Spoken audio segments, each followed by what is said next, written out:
Already now, it's possible to turn back the age of human bodies. And it's not science fiction. We already have hundreds of people in the world who have done this with their own body. If we manage it to democratize this, not only for people who can afford the big numbers, but everybody, what would this world look like if we have this? Hey everyone, welcome back to Looking Outside. I am so excited about this episode. We're filming this live in Leipzig, Germany, straight after 2 amazing days at the Rule Breaker Future Congress, which is an incredible event organized by To Be Ahead and its founder, guru, amazing thought leader who is joining me today, Sven Gabor Janszky. Hey Sven. Hey, nice to be here. Thank you so much for setting this up. This is awesome.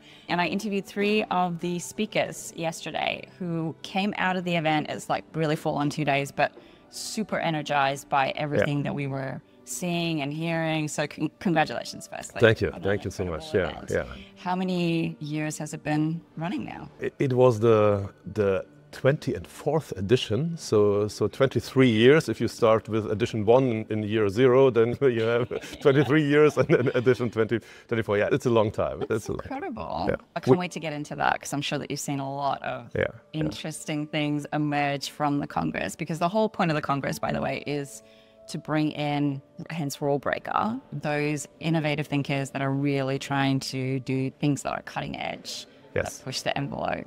So you would have seen a lot of amazing things during that time. Absolutely. So we started in the first or second year, we discussed about the future of music industry, because back then there was this MPEG-3 technology which made it happen that you could not only buy with a compact disc, but you could download it and you could share it and you could copy it, and so the music industry was in big trouble, and we focused on that. And then in this edition we predicted that yes, you will lose, of course, the industry will lose revenue and employees, all that stuff, but in the end you will come up with a new business model, a digitalized business model. And we described this business model as, imagine a water tap. You pay a monthly fee, it just runs out, and this was our picture of the future for music industry. And if you look at the music industry right now, the streaming, which is just it flows out, personalized, you pay a monthly fee. It was actually the same. We did not know the term streaming, but this is new.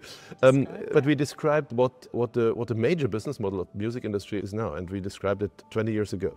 The second example, everybody remembers the iPhone moment. Just Steve Jobs on stage and the iPhone. And in 25, at the Future Conference, at the Rule Breaker Conference, interestingly, we had the topic, the future of mobile phones.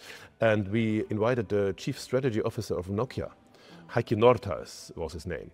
And he came and he explained us the future of mobile phones, and he explained us the iPhone. And not only the iPhone, but also the business model behind, the app store behind the business model. And he explained this 2 years before the big iPhone moment. Everybody was excited and new, and nobody knew. We knew. You saw it coming. And what's awesome is that on the website, and you can actually go and have a look at this, you can go and see some of the predictions that you got right. Exactly. So I was joking on stage that I'd love to get into that. So maybe 5 years from now, we can check if I got anything right. You can add that to the list. But that's awesome. And I mean, the whole idea is that you're helping people to see what's ahead, but you're also kind of provoking them to invest in the future. Absolutely, yes. Because future is made basically out of 2 things. You have what we call the future forces. So we analyze, so we are scientists from heart. We analyze the big future trends of the world. And meaning the most powerful organizations of the world, what are they driving forward? What are they investing in? And what are their expectations? What we will get out of these investments today in 5 to 10 years? And this kind of sets the scene for what is possible for entrepreneurs, for rule breakers. This is the first point. And the second big player in this game, in this innovation game, are the rule breakers, entrepreneurs, people who who don't accept what others believe and think, hey, this and this should be better. There should be a better way to do this and to this. Yeah. And I call them the rule breakers because they don't accept the rules others accept, right? And you have these rule breakers in every industry. And when both comes together, so the big future trends, the future forces are friendly to you as a rule breaker, and you break the rules, then you define what's coming next. And what we do is, in our day-to-day work, we analyze these future trends, these future forces, and in these conferences, we invite all the rule breakers to be connected to them and to be connected to what they do, and to help them a little. And then the investment case comes in. If you do this as a futurist, if you do this for 24 years, and you see that you are quite good in predicting the next, then you come to a point when you say, hey, why I do tell the others about this amazing stuff, why I don't invest myself. Yes. And so we decided to invest ourselves. 7 years ago, we started investment funds. So we run 3 own investment funds, invest our own money and our customers' money in these rule breaker trends. That's incredible. I mean, that is just amazing that you do that, truly.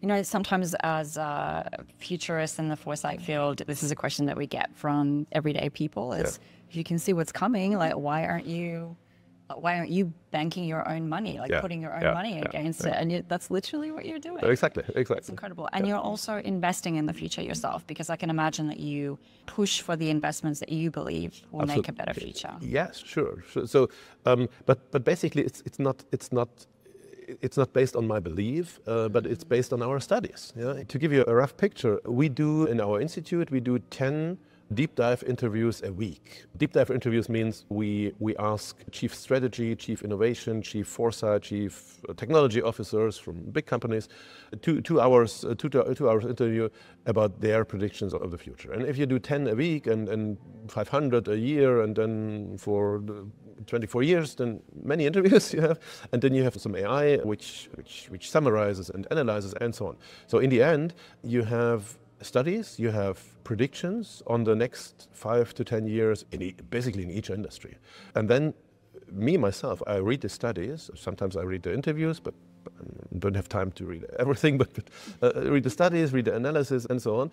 And then you find in these studies, you find these rule breakers. You find analyzed, hey, this industry will change this way, and this technology is better than this, or seems to be better than this technology. And then what I do is I follow these predictions from these studies. I hop on a flight, I see the teams over there. So we invested in, I give you some examples. You are from Australia. We invested in a company from Sydney, University of Sydney. It's called HB11 Energy. It's about nuclear fusion. It's a specific technology in nuclear fusion.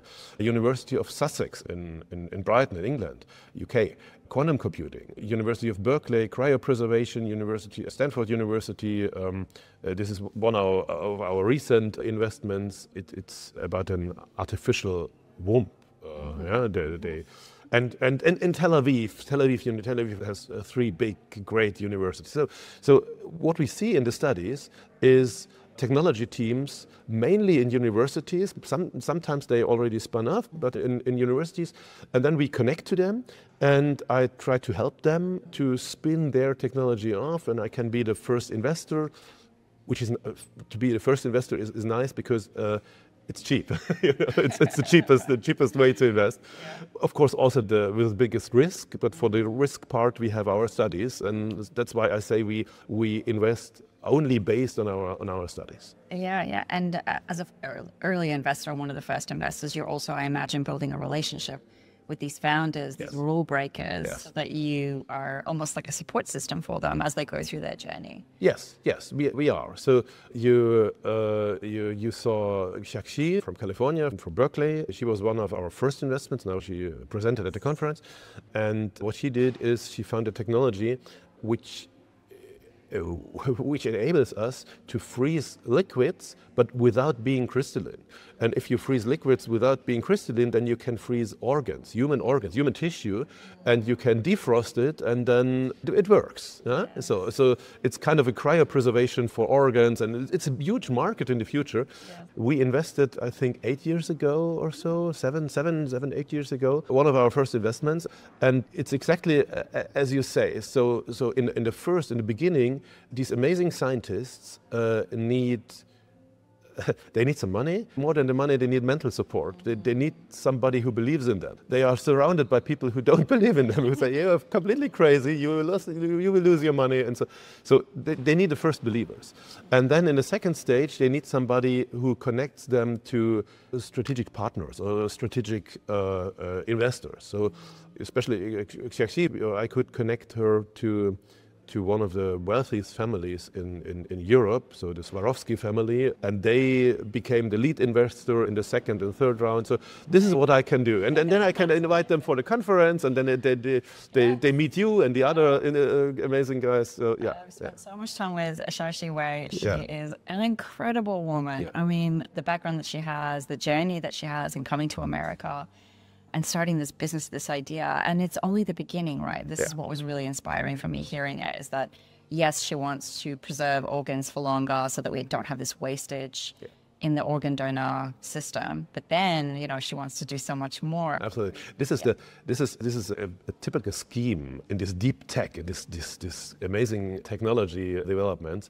You have to have a short-term revenue perspective. Right. But long term, it's even bigger, And in this case, the short-term revenue perspective is, of course, a saving. So I learned that 80% of the donored organs are wasted because they never. So you cannot preserve them. They are good for 1 or 2 hours, and it's nothing. But if you can cryopreserve them for, let's say, 48 or 72 hours, then you can reach every point in the world by intercontinental flights and so on. So this is the very short-term first revenue.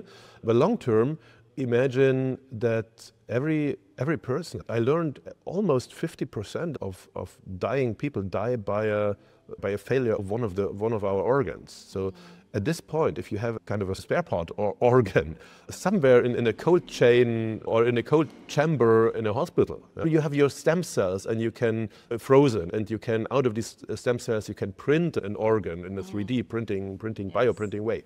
Then you can live longer. So you don't have to die. This is the big perspective of this. Yeah, and an organ that's tailored to your DNA, so you don't have to use immunosuppressants for the rest of your life. Absolutely. I mean, it's incredible. The other thing that I thought was really interesting was you had these mini fireside chats with people throughout the Congress, and a separate stage to kind of dive into some of the challenges that these organizations and leaders face.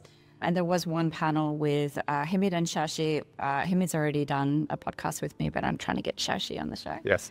Where they spoke about obviously the risk that they take in bringing this idea to the world, and then the beliefs that they have to have in themselves to push through all of the no's that they get, trying to, maintain their confidence that they're on the right path. So I know that what you're doing would have been an incredible support system for them. And I mean, your title in Germany is Mr. Future, if I'm not mistaken. some newspapers came up with this title, yes. Pretty big confidence boost. Yeah. But I can imagine some ideas that you hear from these founders are no-brainers. Yes, of course, we want to preserve organs longer. Great, let's do that, and then we can see where it takes us afterwards. Other ideas are a little, as I like to say, wacky, right? Mm-hmm. So immortality, living forever. Yeah. Very visionary ideas, and I think we need that in foresight. And when we're talking about the future, we need those people that are Absolutely. Just stretching our thinking truly into the further out future, or maybe into the impossible spaces. Yeah. But how do you balance that when you're thinking about investment? That's a great question.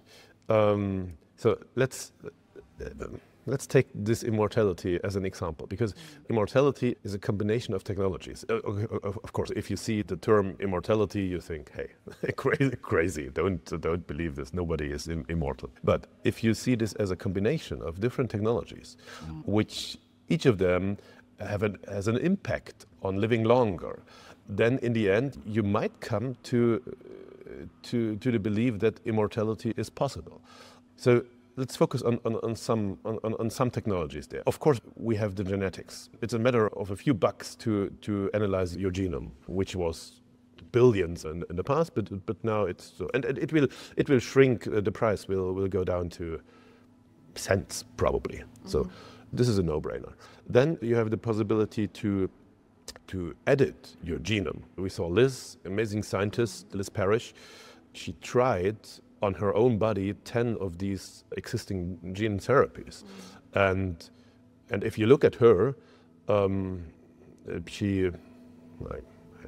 I may name her age because it's public. So she's 53, 1 year older than me, and she looks like 25. Or so she proves that gene therapies, and by gene therapies I mean you get an injection, and that's it.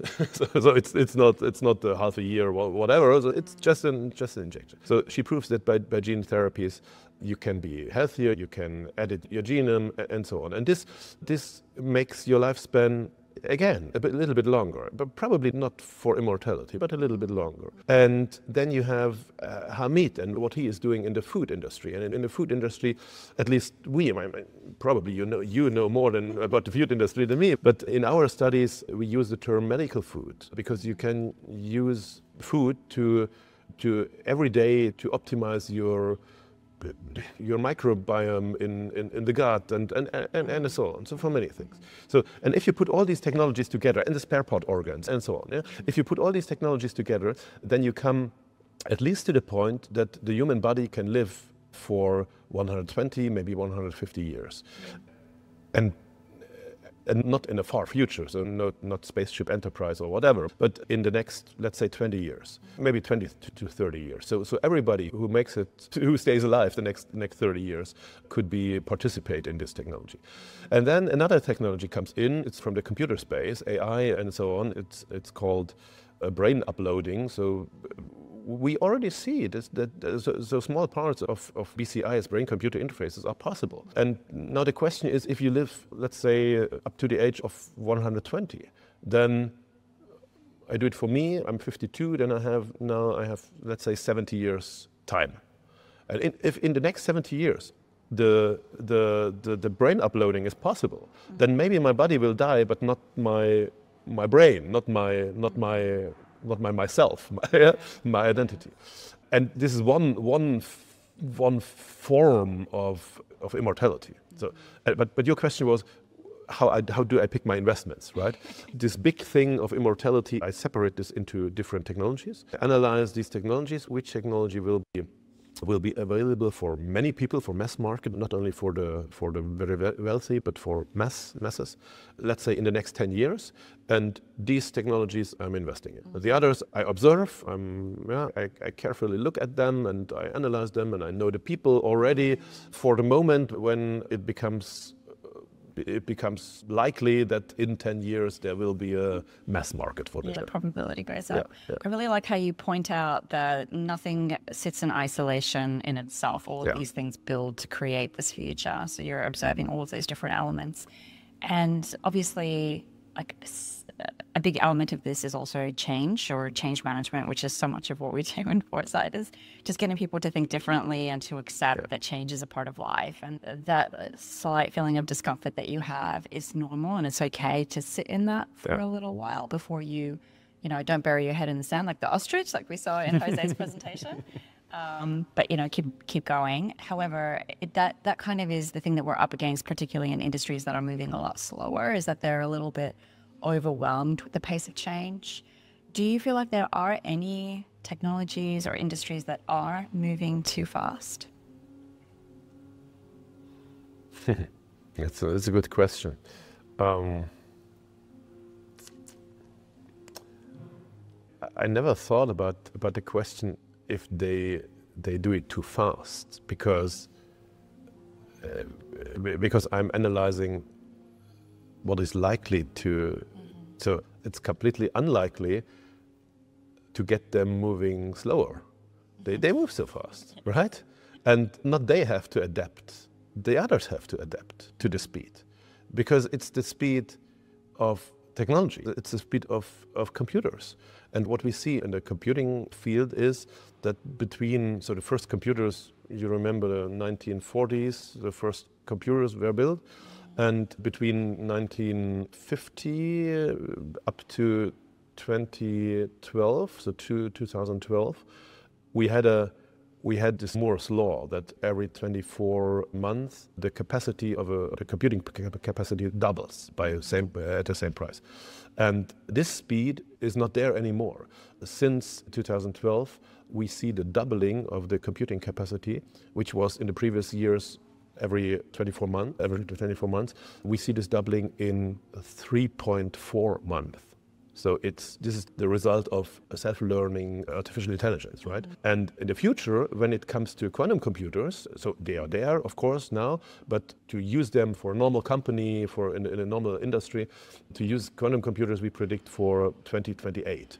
And when this will happen, then the speed of doubling the computing capacity will even increase, and you will have the same thing, doubling the computing capacity in 6 weeks, so in 1.5 months. So there is no possibility to slow them down. The only possibility is to speed you up in the other industries. Yeah.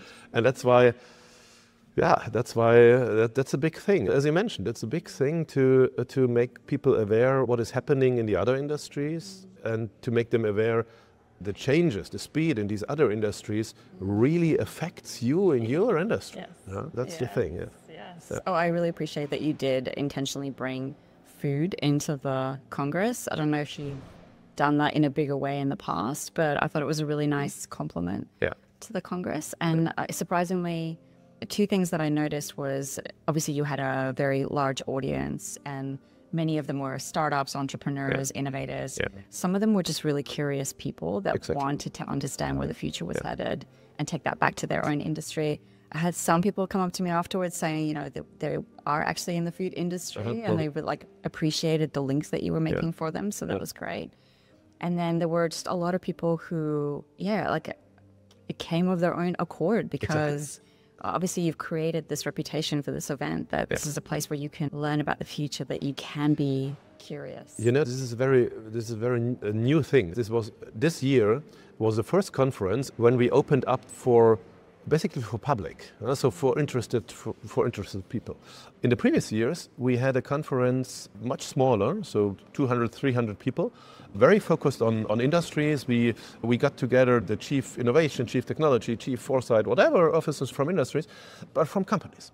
And so we discussed all these things, and they took it back to their companies, but it was only for the bigger companies, because only bigger companies have chief foresight, chief strategy, and so on, not the small and the medium ones.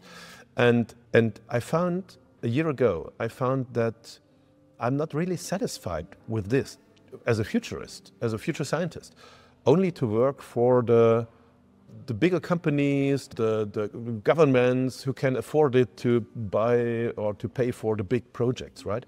And since then, I changed the main strategy of my institute, and the main strategy is now to break this incredible, beautiful science of futurism, to break it down in small pieces, in formats everybody can afford.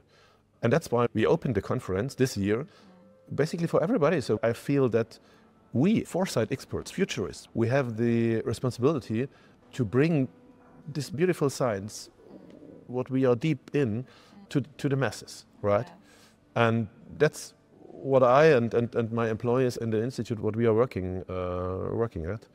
You saw only let's say the second or the third step. There will be many more steps. Yeah, that's really exciting. All the futurists that I spoke with at the event were really passionate about that too, democratizing foresight and helping to translate it for people that are less familiar. Yes. And it really just starts with creating a place and a space where you can intentionally look into the future and see what's coming, which is what you've created, which is amazing. I mean, obviously, as a futurist, you do have to stay objective, and that's sometimes a challenge, is not to get your own emotional reaction into the work. Yeah.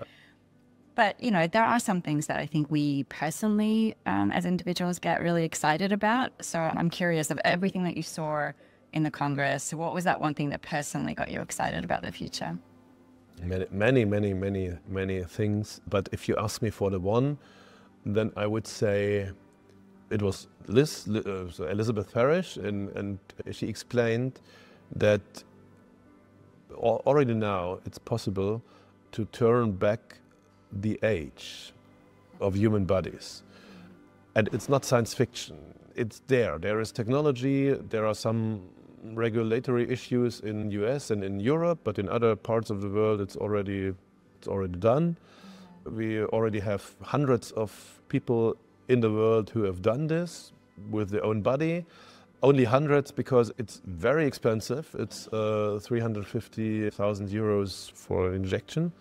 Of course, health insurances don't pay for this and so on, but it's there. It's there. And I met Liz in 2016. I invited her for our conference. So she was this year the second time here. And back then, she basically told the same story. Okay. But I did not really buy this because it was a future story. It was a science fiction, and now it's there. Yeah, and it's only 9 years. Oh, 9 years is a long time, but it's 9 years since then. So basically, that this is there, and that I could, if I would have enough money, which I have to count, let's say. But I can call somebody, a doctor, and they will analyze my body, and they will come up with a suggestion which kind of gene therapies I should take to turn back the age of my body. Mm-hmm. This really got me. For two reasons. First, for myself, because I promised my kids I will try everything to become at least 120. And the second part is, if we manage it to democratize this, not only for people who can afford the big numbers, but everybody, what would this world look like if we have this, right? This point got me. Yeah, I love that. And, you know, I think sometimes when people hear about those types of technologies and it being applied to ourselves, we might question whether we want that or not. But what you sparked for me was when you mentioned your kids, and like, imagine if you could give this gift to the people that you care about. You know, why wouldn't you want your parents to live longer? Yes. And for me personally, I'd love my dog to live another 10 years. So maybe we can work on the next species after humans. Yeah, absolutely. Yeah, let's add one thing, because I just remember it was the very beginning of the conference, so I almost forgot. But Robert? Rob, yes, Rob Lacascia.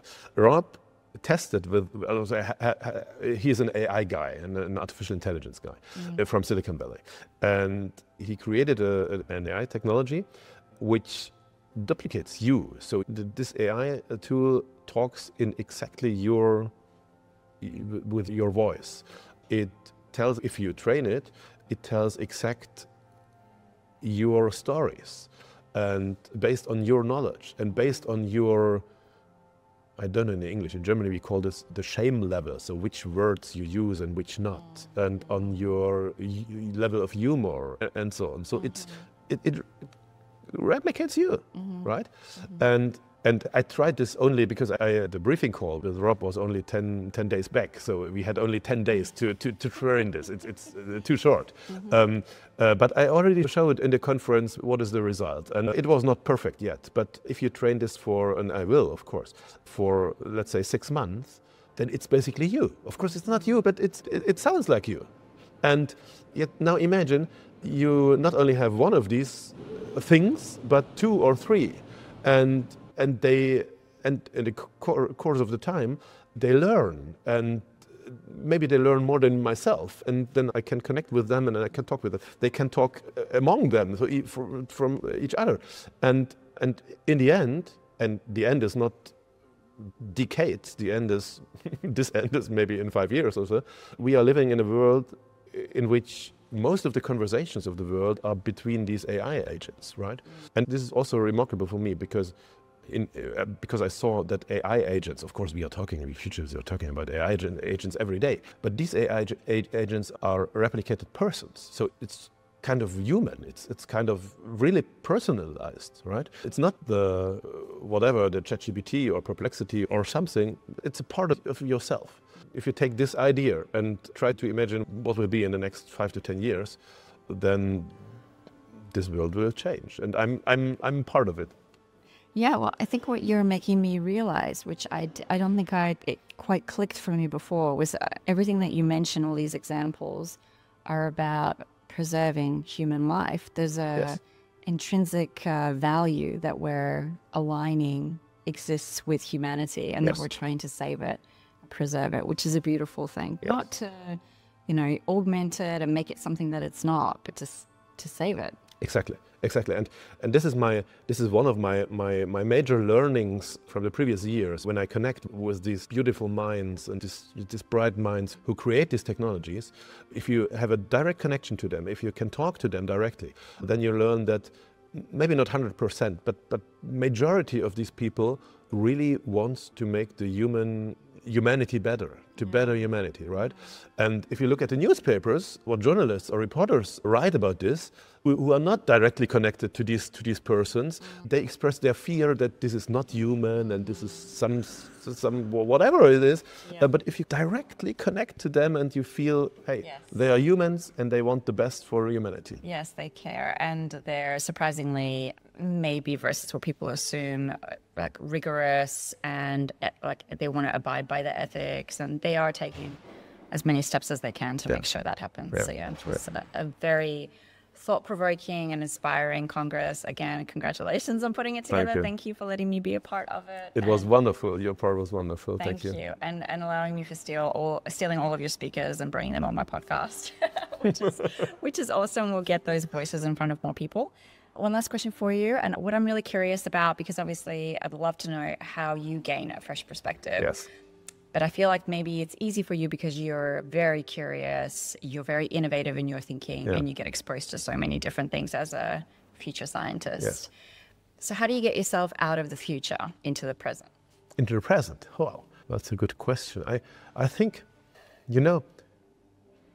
I don't think there is such a thing like the present. What is the present? The present is a second, maybe half a second, when I say a word. This may be the present, but everything what is behind is the past, and everything what is beyond is the future. And so my answer would be, I don't connect myself to the present because the present isn't there. The only decision I have to take is, do you want to base your everyday decisions about your life and so on out of your learnings of the past, or would you get these decisions based on the predictions of the future?